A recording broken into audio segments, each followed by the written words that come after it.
Assalamualaikum warahmatullahi wabarakatuh. Bismillahirrahmanirrahim. Apa kabar semuanya? Selamat pagi. Sekarang udah tanggal 14 Mei nih teman-teman ya, jam 8 pagi nih. 14 Mei itu kalau dari catatan sejarah ini bulan-bulannya reformasi ya. Dulu ada tragedi Trisakti, kemudian rejim-rejimnya bisa dilengsarkan oleh reformasi, tetapi sekarang rejimnya balik lagi ternyata ya.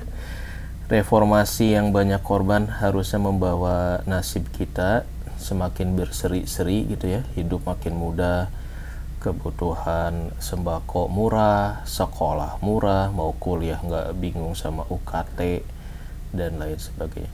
Sekarang malah saya lihat di mau musim ujian masuk ke kuliah, orang pada bingung ya, udah lulus jalur undangan tapi UKT-nya aja gile gitu ya, malah makin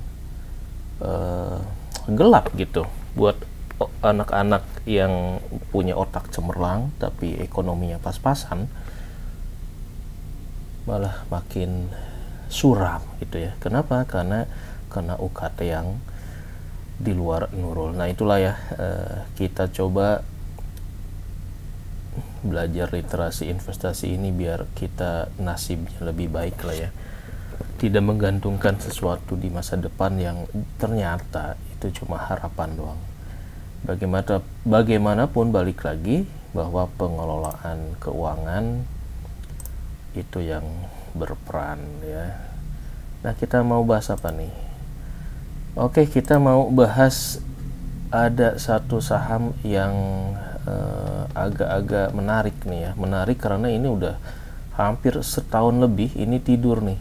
Saham Personel Alih Daya alias Persada dengan kodenya PADA ya. Jadi ini sempat dulu waktu IPO saya ikutan belajar gimana mencermati saham IPO itu, karena ini ada ada irisannya dengan di industri telekomunikasi ya. Jadi ini adalah perusahaan outsource tenaga managed service, dengan customernya itu ada di Indosat, kemudian juga di outsource untuk tenaga security di ada Bank Indonesia ya, bekerja sama dengan Koperasi Bank Indonesia, ada juga di perbankan di BSI ya, Bank Syariah Indonesia. Itu saya lihat menjadi salah satu customer dari si Persada ini. Cuma yang jadi masalah nih, kenapa dia udah setahun sahamnya tidur gitu ya. Dan ini bahaya soalnya kalau tidur setahun gini sahamnya nggak gerak, maka dia akan terancam masuk ke aturan full call auction, dimana full call auction ini bisa bikin harganya hancur lebur menuju ke 1 perak. Ini ngeri-ngeri sedap. Nah ya, jadi kita coba ngelihat nih kenapa nih katanya saham Persada ini dikomandai oleh manajemen atau komisaris direkturnya bekas orang-orang di Indosat ya, tapi kenapa harganya malah nyungsep gini ya. Sementara tujuan dari manajemen itu adalah meningkatkan value perusahaan. Kalau harga sahamnya hancur dan terancam jadi 1 perak, ini manajemennya gagal lah gitu ya. Atau jangan-jangan ya manajemen si Persada ini kagak tahu aturan full call action ini lebih parah lagi ya, sehingga mereka tidak punya corporate action buat naikin harga si saham Persada ini. Nah itu adalah tanda tanya kira-kira mana gitu ya, karena faktanya dalam setahun ini harga saham dibiarkan tidur pules, sementara di depan mata ini ada aturan dari otoritas bursa yang ngeri-ngeri sedap. Karena ya kalau sahamnya ini tidur pules seperti ini, maka ini bisa masuk ke papan pemantauan atau masuk ke papan full call auction yang resmi diterapkan oleh Bursa Efek Indonesia per 20 Maret ya. Nah, karena tidur pula sejak 17 Juli ini kan mau Mei, Juni, Juli, Mei, berarti ada waktu mungkin sebulan 2 bulan ini buat manajemen ini memperbaiki kinerja si saham Persada ini, ya, biar tidak masuk ke dalam saham pemantauan khusus, di mana saat ini teridentifikasi ada 220 saham yang udah masuk ke papan FCE dan harganya itu bisa terjun jadi 1 perak. Nah, ini yang jadi isu menarik nih. Apakah saham personel Alidaya ini bakal terjun ke 1 perak? Nih, kalau beneran ini saham terjun ke 1 perak, nah kita harus gimana, ya?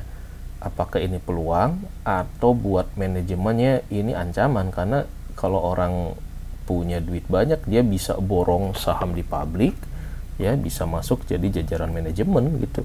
Kalau dia memborong berapa persen, ya, 25% atau 30% saham yang di publiknya gitu, ya. Itu dia. Jadi kita fokus apakah saham personel Alidaya ini akan terjun bebas ke harga 1 perak karena terkena aturan full call auction. Nah, ini aturan full call auction ini kriterianya apa aja sehingga sahamnya bisa terjun ke 1 perak? Ini yang akan kita bahas, teman-teman, ya. Nah, kita lihat ke sini nih, ya. Nasib saham Pada dalam aturan baru full call auction, ya. Apakah bakal jadi 1 perak? Nah, ini kriteria dari papan pemantauan khusus. Kalau di beberapa indikator ini ada 11, ya.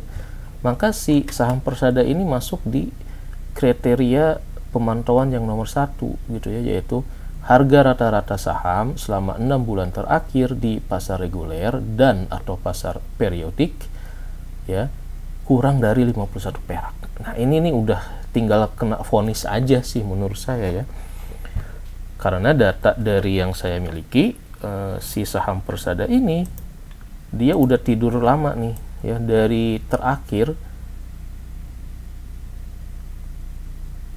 data terakhir yang saya miliki, dia mulai di harga 50 sejak Juli 2023. Sekarang udah bulan Mei ini, ya. Mei, Juni, Juli, udah lebih dari 6 bulan gitu, ya. Nah, ini adalah lebih dari 6 bulan di bawah harga 51. Jadi udah kena semprit sebetulnya ini, ya. Nah, jadi buat manajemen Persada ini, mereka ngerti nggak, ya, bahwa ada aturan baru tentang call auction itu, dan mereka ngerti nggak nih bahwa harga saham Persada ini tidur pules? Kalau udah ngerti, mereka punya rencana untuk naikin nggak? Nah, itu yang menarik, ya.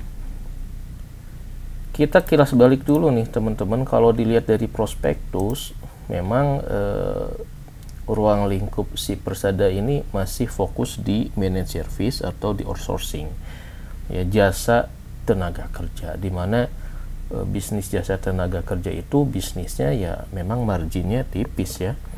Kita nggak bisa jual harga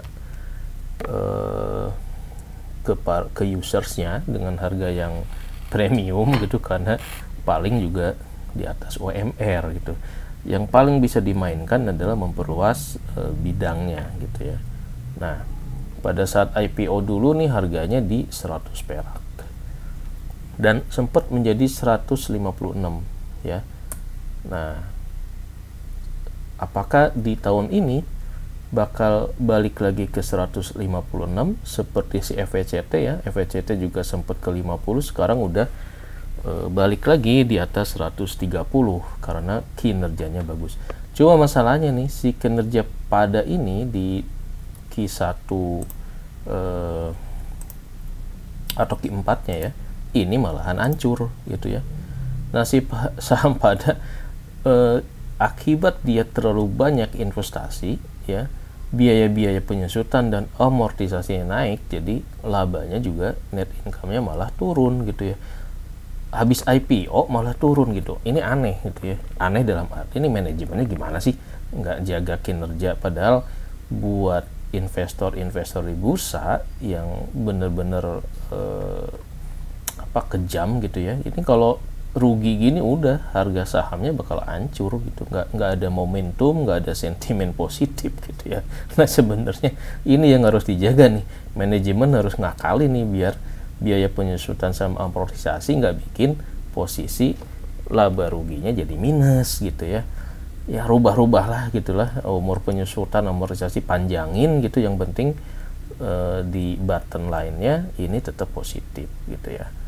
Walaupun dari sisi pendapatan ini ada sedikit kenaikan ya, dari pendapatan dari 700 ke 800 ataupun dari laba brutonya agak sedikit naik dari 41 miliar ke 43, tetapi ya tetap aja nih dari biaya-biaya usaha ini sama biaya keuangan dan lain sebagainya ini nggak bisa dijaga gitu ya. Walhasil sama investor-investor di bursa langsung dihukum ya, harganya jadi turun ataupun nih saham jadi tidak dilirik sama investor, nggak liquid gitu. Kenapa? Rugi gitu. Orang mana mau beli saham yang dilaporkan oleh manajemennya rugi. Nah itulah ya, ini dia setelah IPO malah rugi, Q4 2003 rugi, Q1 nya juga masih minus. Aduh ya, ini PR banget nih buat manajemen buat lebih memperhatikan suara-suara dari investor retail ya. Ini lihat nih, kalau kita buka di apa namanya, di diskusi-diskusi stream di aplikasi-aplikasi ya, lihat nih, masih tidur aja di 50, parah ya. Mending pindah ke kripto, masih bisa dijual walaupun rugi. Nah ini si saham pada ini kita nggak bisa diduitin. Kenapa? Karena dikarungin bandar gitu ya. Dikarungin bandar artinya ya selain faktor bandarnya ngunci, ngegembok gitu, bikin tembok yang tebel, juga manajemennya nggak ada action gitu ya. Jadi tambah parah. Jadi saham pada ini di mata investor retail ini bener-bener dicaci maki gitu ya. Kenapa? Karena ini balik lagi ke sini teman-teman ya, balik lagi ya, mereka merasa terdolimi. Kenapa? Karena beli saham IPO malah duit retailnya dirampok. Nah, jadi si saham Persada ini sama sebagian investor retail ini dibilang ngerampok duit. Kenapa? Karena duit mereka nggak bisa berputar gitu ya. Mereka beli di 50 tapi digembok. Digembok tuh apa sih? Nah, digembok itu maksudnya gini teman-teman ya. Kalau kita lihat di trading apa namanya, book order itu mana ya? Nah, di sini kita lihat ke transaksi ya. Running trade nggak bisa ya. Nah, ini termasuk transaksinya nu dikit banget gitu ya, nggak liquid gitu. Nah karena tidak liquid orang jadi nggak mau beli gitu ya. Yang keduanya adalah saham Persada ini digembok ya. Digembok artinya memang kayaknya ada faktor si bandar. Nah ini bikin tembok yang agak-agak tebel gitu ya, sehingga retail ini nggak bisa ngejual. Nah kita lihat nih ya, dari order book kita lihat nih ada tembok 527.000 lot ya.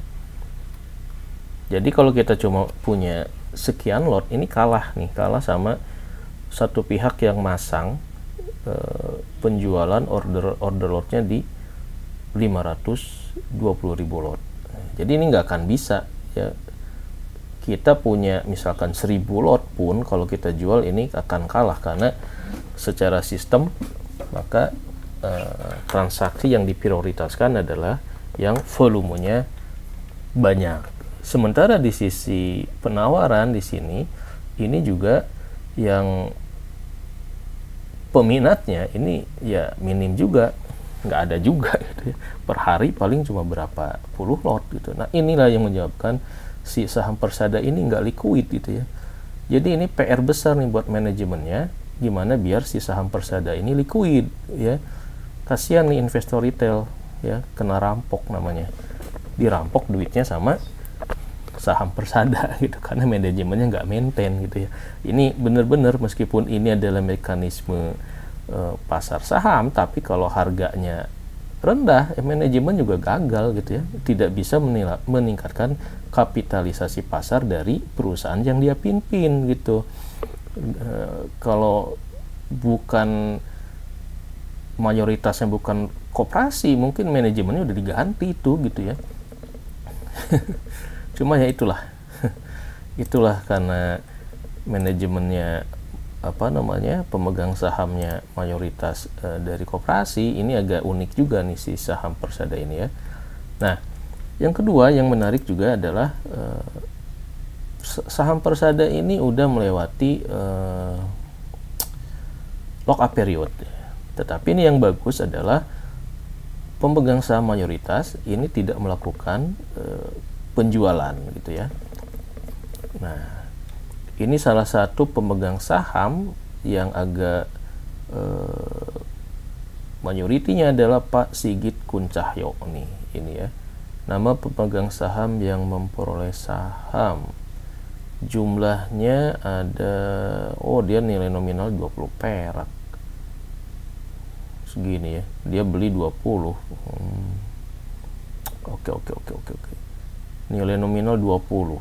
Nah, tapi ini bagusnya Pak Sigit ini tidak ngejual gitu ya. Jadi dia tetap hold. Jadi kalau dia tetap hold, dia memandang bahwa saham Persada ini masih ada prospek ya. Personality secara bisnis ada prospek. Beda sama si Zata. Nah, kalau teman-teman lihat si Zata gitu ya.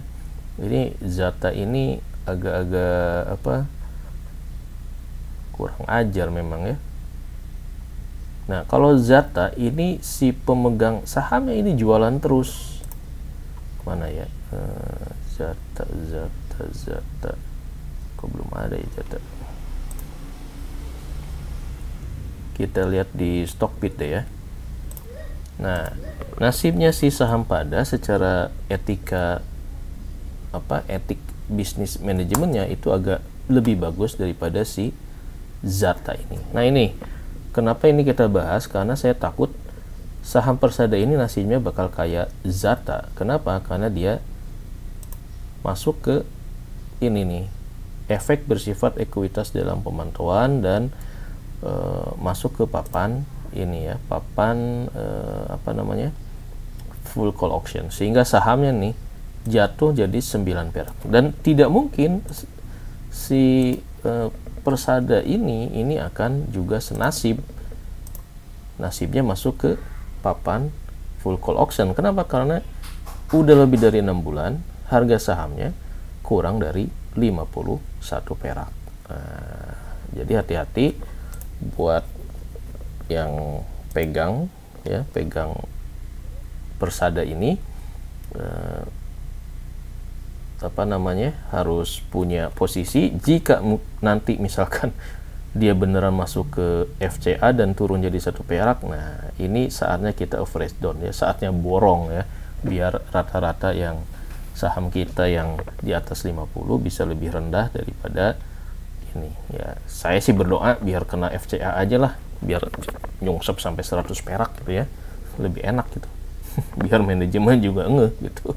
Kalau sahamnya turun ke 1 perak, ke 9 perak kayak si Zata, nah itu bakal dikutuk tuh sama anggota-anggota Kopindosat yang jadi pemegang saham minoritasnya gitu ya, karena si Persada ini memang dimiliki saham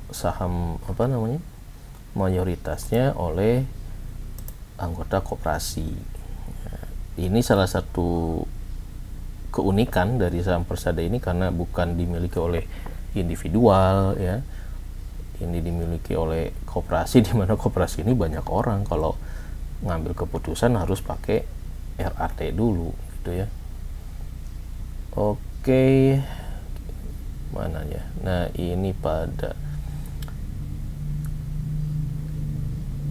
kemungkinan karena dia minus rugi, maka agak susah mengharapkan dia bagi dividen. Meskipun walaupun perusahaan rugi ya, itu masih diperbolehkan bagi dividen kalau cashnya cukup dan manajemen bisa menjelaskan bahwa kerugiannya itu hanya masalah dari catatan accounting aja, bukan dari sisi bisnis yang jelek gitu ya. Nah, ini dari sisi prospektus sih dulu udah pernah kita bahas ya. Secara bisnis sih memang ada, selama ada industri telekomunikasi, ada tower, ada segala macam, Persada ini masih bisa kecipratan ya, karena dia juga ada sisi bisnis manajemen service-nya lah ya. Wah, ini apa ya? Nah, ini dia. Ini pemegang sahamnya dari si Persada ini ada dua pihak yang cukup mayoritas ya. Ada Kopindosat dan ada Tuan Sigit Kuncahyo. Nah, ini harusnya nih si Tuan Sigit Kuncahyo ini juga kalau dia ngerti gimana investor retail itu berharap, ini beli aja nih ya, secara bertahap gitu, nambah sahamnya biar ya 100-200 lot sehari lah, sebulan gitu ya nambah. Yang penting dari sisi catatan corporate action itu ada ketahuan gitu bahwa pemegang saham mayoritas nambah. Kalau nambah itu sentimen positif bagi investor retail bahwa si Tuan Sigit ini punya optimisme terhadap kelangsungan usaha si PT Personal Alidaya. Tapi kalau dia kagak nambah saham gitu ya, atau kebalikannya dari si Zata ya, si Zata itu kita lihat nih di sini teman-teman ya, ini emang agak bego-bego juga nih si Sultan Subang ini ya. Udah tahu sahamnya turun jadi 9, tapi dia melihat dia melakukan penjualan terus nih, minus ya. Asalnya dari Februari 6,1 ya. Ini dia nih, Lembur Sadaya Investama ini holdingnya si Sultan Subang ini melakukan penjualan terus gitu. Nah, ini salah satu etika bisnis yang rada-rada manajemennya yang harus dihindari ya, saham-saham Sultan Subang, karena udah tahu harganya turun malah dia makin mengguyur menjual walaupun harganya 9 perak. Nah, alhamdulillahnya di si Persada ini tidak ada nih seperti ini ya. Jadi sahamnya masih di hold oleh pemegang saham pengendali gitu ya. Nah, jadi teman-teman kalau mau ngelihat ini apakah potensi naik atau turun setelah kena FCA, ya lihat aja di insider nih apakah si pemegang saham mayoritasnya ini ikutan jual atau enggak. Ini nggak habis pikir nih ya. Ini tiap hari nih teman-teman dia jual. Ini mungkin setapnya kali ya. Setapnya disuruh jual, jadi dia nggak peduli harganya lagi turun lagi naik, ini dijual terus. Dia masih ada 6 miliar lembar ya, 6 miliar lembar saham lagi nih dijual, dikali berapa, 9 berapa miliar tuh, bisa jadi pengendali ini. Dia masih menguasai 72% ya. Kalau punya duit 6 miliar berarti kita bisa menjadi pemegang saham pengendali di Zata ini ya. Lumayan ini secara kinerja. Lihat Zata ini positif, di Q1-nya dapat 7 miliar ya. Per tahunnya, tahun kemarin 10 miliar. Kita bandingkan sama si Pada. Si Pada ini masih di 50 perak, tetapi secara finansial dia minus 2 miliar. 2003 dia minus juga 6 ya. Jadi aneh kan? Ini minus harganya misalnya masih 50, tadi si Zata positif 10 miliar di sini, kemudian di sini 7 miliar, harganya 9 perak. Nah, inilah keajaibannya pasar modal ya. Keajaibannya pasar saham yang bikin orang-orang kapok untuk berinvestasi di pasar modal, karena ya tidak bisa linier, makanya orang pada pindah ke kripto. Nah, ini ya kita lihat bahwa Sigit Kuncahyo ini 15 September ini nggak ada beda ya. Nah ini tidak ada penjualan ataupun tidak ada pembelian dari Mr. Sigit Kuncahyo ini. Harusnya ya dia beli aja lah 100 lot 200 lot. Yang penting nih catatan di insider, beliau ini nambah kepemilikan sahamnya biar orang-orang yang megang saham, investor retail yang megang saham Pada juga ikutan optimis gitu. Nah ini tidak ada. Nah inilah yang kita sebut bahwa manajemen tidak punya tidak ada corporate action gitu ya untuk memperbaiki harga PT Persada yang tidur panjang sejak 17 Juli 2003. Nah ini yang saya khawatirkan adalah si Persada ini bakal senasib dengan saham Zata yang terjun ke 9 perak ya. Kenapa? Karena ini kena aturan full call option terjun bebas. Terakhir sempat nyentuh di 7 perak ya. 7 perak. Jadi 7 perak kali 100 lembar itu 700 perak. Mahalan kita bayar parkir ke Indomaret daripada jadi pemegang saham. Nah ini kita doain aja lah si Pada ini biar kena full call option juga, biar nanti sahamnya bisa terjun sehingga kita bisa average down di harga yang lebih murah. Mumpung Q1-nya minus, Q2-nya entah minus atau enggak, itu tanda tanya.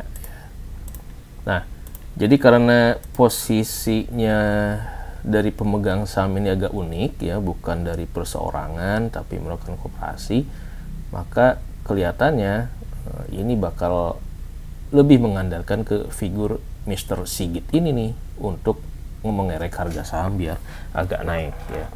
Jadi please lah Mr. Sigit ya, beli aja nah sebulan 100 lot gitu ya, biar investor retail punya optimisme bahwa manajemennya, pemegang saham pengendali juga nambah porsi gitu ya.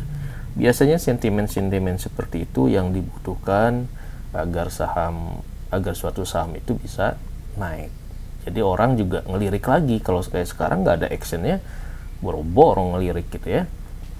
Yang kedua adalah nih pengurus-pengurus koperasi ya, ada siapa nih, Wahono, Sigit, Baden, ini juga apakah ini juga termasuk manajemen di sini ya. Kita lihat dari laporan auditnya ya, kalau nggak salah sih itu ada satu 2023 report. Nah ini report per Desember dari sisi hutang. Nah ini kita bahas Maret 2003 ini ya. Maret 2003 publikasi.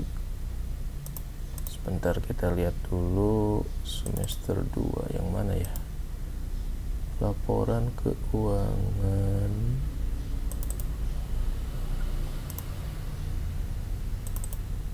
Di sini bukan. Oh, sini kelihatan. Laporan informasi dan fakta material. Nah, kita lihat nih.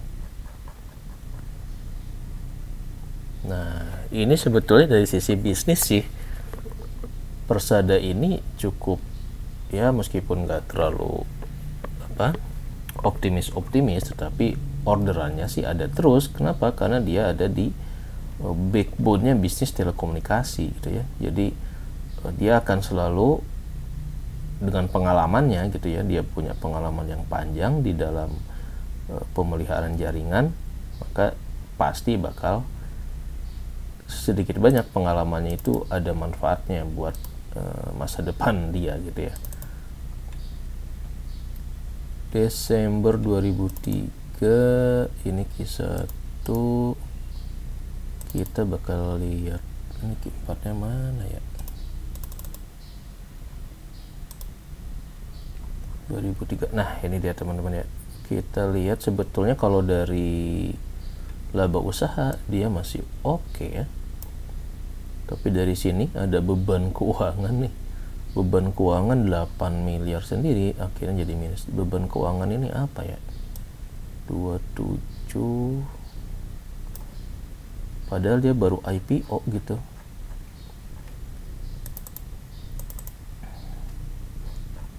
Beban keuangan jadi penghasilan dan beban keuangan. Nah, bunga pinjamannya ini gede banget ya, 7,4.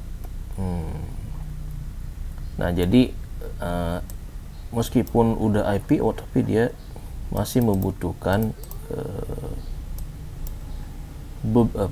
masih membutuhkan pinjaman dari bank, karena namanya bisnis tenaga kerja, dia kan harus bayar gaji orang ya.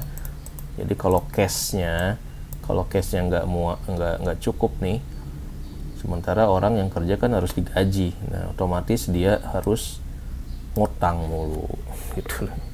Itu yang jadi masalah ya. Jadi nature bisnisnya si Persada ini memang mau nggak mau dia bakal ngutang dulu buat nalangin bayar gaji ke ke orang-orang yang menjadi outsourcingnya lah gitu ya. Meskipun nih secara cash ini adalah habis IPO cashnya segini, setelah IPO tinggal segini ya. Piutangnya segini teman-teman ya. Nah ini piutang yang ke rekanan-rekanan nih yang belum jadi duit, makanya selama ini belum jadi duit, mau nggak mau dia jadi pinjem duit gitu. Oke, kita lihat apa yang naik ya. Ini naik, uang muka nggak ada. Nah ini dia. Jadi di 2023 si personal Al-Hidayah ini banyak melakukan investasi sesuai dengan komitmen penggunaan dana IPO-nya gitu ya. Mana ya? Yang ini kok nggak ada. Ini dia. Jadi sebagaimana di prospektus disebutkan bahwa si personal Al-Hidayah ini dan IPO-nya bakal digunakan untuk ABCD, dan itu udah dieksekusi di tahun 2023, sehingga memang pengaruhnya agak gede juga gitu ya. Ini company profile ya. Nah, ini fokusnya di sini ya. Bidang penyedia jasa teknikal pemeliharaan peralatan telekomunikasi. Jadi sebetulnya ini dia berada di mata air yang mungkin 5-10 tahun yang akan datang masih oke lah ya, selama kita butuh berkomunikasi, maka jasa-jasa perawatan maintenance telekomunikasi mungkin bakal kecipratan gitu.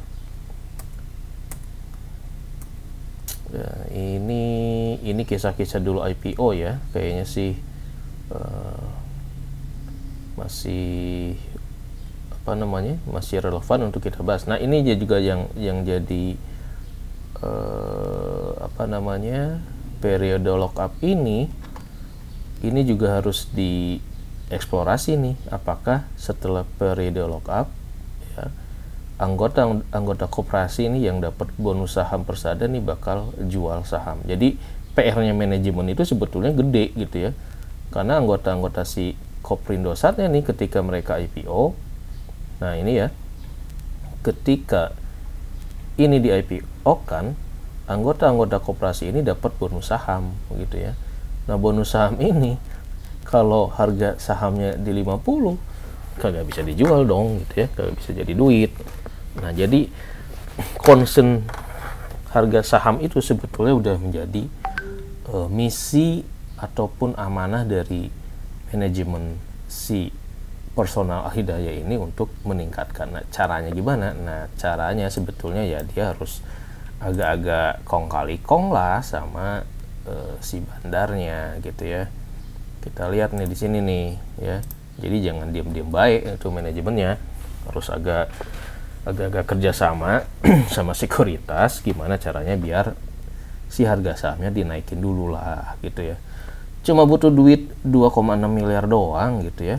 Tadi cashnya dia kan 44 miliar gitu ya. Cuma butuh 2,6 miliar buat ini ngebuka gembok yang dipasang oleh entah siapa ini ya bandarnya, apakah sekuritas penjamin emisinya atau pihak lain, agar ini bisa naik ya. Nah, ini kunciannya sebenarnya ini kalau harga ini bisa didobrak ya, 527.000 lot ini bisa didobrak atau di buyback gitu ya, di buyback sama si Personal Hidayah atau pihak koperasi, misalkan koperasi Kopi Indosat yang ngebeli sebanyak ini harga udah langsung loncat lagi sebetulnya sih gitu ya. Jadi memang harus agak-agak apa namanya ya, sowan-sowan dulu lah ke para bandar saham gimana biar ini bisa dinaikin lagi gitu ya.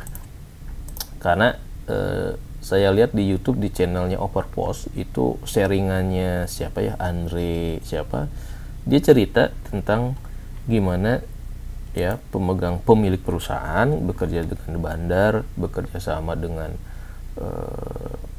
sekuritas untuk menjaga harga sahamnya. Nah, ini kalau sampai ke 50 berarti manajemennya tidak menjaga harga sahamnya dengan baik gitu ya. Oke, ini kisah-kisah dulu IPO ya dari prospektus. Nah, ini dia ya. Rencana penggunaan dana. Nah, tadi kenapa di sini kenapa asetnya nih naik nih dari 2002 naik ke 63 miliar gitu ya. Ini karena kita lihat di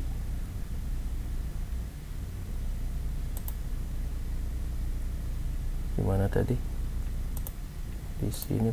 Nah, kita lihat di sini karena ada komitmen ketika IPO bahwa dana IPO itu akan digunakan untuk investasi sebesar sekian ya, sekian. Nah, ini yang menyebabkan amortisasi dan depresiasinya di 2023 itu agak tinggi gitu ya. Ini utang bank. Oke, ini sih mungkin lebih ke prospektus, mungkin kita nggak fokus ke sana, kita fokus ke resiko ini aja nih, FCE ya. Jadi kekhawatiran kita bahwa saham Persada ini akan terkena full call auction.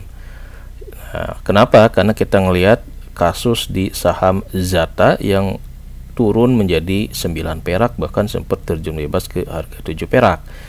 Kenapa ini potensi kena FCE? Karena sejak Juli 2023 si saham Persada ini tidur panjang di harga 50 ya. Nah, secara kinerja ini juga sentimennya juga negatif karena 2023 saham Persada ini rugi, di Q1-nya juga rugi juga gitu ya. Nah, kalau kita lihat ini ada kenaikan di biaya penyusutan dan amortisasi. Ya, ini naik karena tadi asetnya naik karena sebagai realisasi investasi dari penggunaan dana IPO. Nah, ini sih sebetulnya ini yang ngeri-ngeri sedap dengan aturan baru BI itu, yaitu papan full call action, maka saham-saham yang harganya 50 bisa jadi 1 perak. Ini yang harus diwaspadai. Nah, dari beberapa kriteria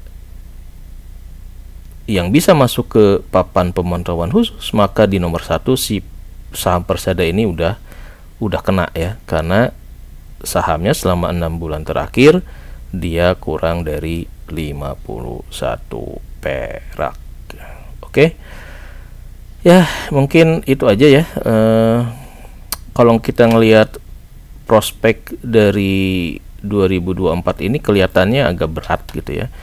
Nanti di Q2 apakah dia bisa positif atau enggak, kemudian nanti ada RUPS dengan kondisi minus, kayaknya agak sulit ya, apakah bakal bagi dividen gitu. Kalau dia bagi dividen, nah itu bagus banget ya, bisa menggerakkan harga. Cuma ya sesuai dengan apakah minus. Nah, ini minusnya ini nih harus dieksplor sebetulnya ya. Kalau manajemennya merasa minus itu bukan karena cuma karena amortisasi, depresiasi gitu ya, sebetulnya dia masih profit, harusnya itu bisa ada sentimen positifnya. Nah, yang dikhawatirkan ada di sini selama 1, 2, 3 kuartal ke depan si Persada ini bakal kena full call option dan harganya bakal jatuh jadi 1 perak gitu ya. Ini adalah salah satu fakta dari si Zata gitu ya. Ketika dia jatuh ke harga 7 perak ya, modal 3.500 bisa jadi pemegang saham, bisa jadi investor. Kenapa? Karena dengan 7 perak kita beli 5 lot aja cuma 3.500. Nah, nanti saham Persada kalau dia turun ke 1 perak, wassalam deh ya. Yang jadi pemegang saham pengendali bisa ada saingan gitu kalau saham Persadanya masuk ke papan full call auction ya gitu. Oke. Nah, ini dia ya, mudah-mudahan di Q2 ini dari Mei, Juni, Juli akan ada corporate action dari manajemen untuk memperbaiki kinerja saham pada yang tidur panjang. Kenapa harus diperbaiki? Karena ini resikonya kena full action, bisa nyungsep menjadi di bawah 50 atau di bawah 9 perak dan sebagainya. Modalnya cuma ini aja ya, kira-kira untuk ngebuka tembok tebal yang dipasang pihak-pihak market maker ya, tinggal keluarin duit sekian untuk menghajar tembok tebal ini, siapa tahu bisa gerak gitu ya, uji cobanya seperti itu.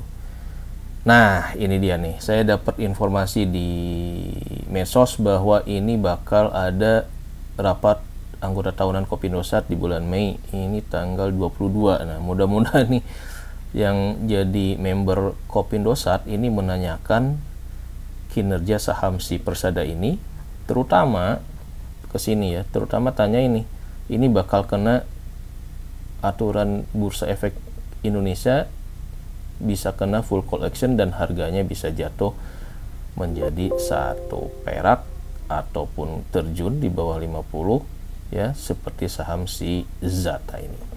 Oke, itu aja mungkin bahasan saham si Persada ya. Mudah-mudahan sih secepatnya kena full call auction biar harganya jatuh dan kita bisa ngeborong di harga yang 7 perak seperti ini.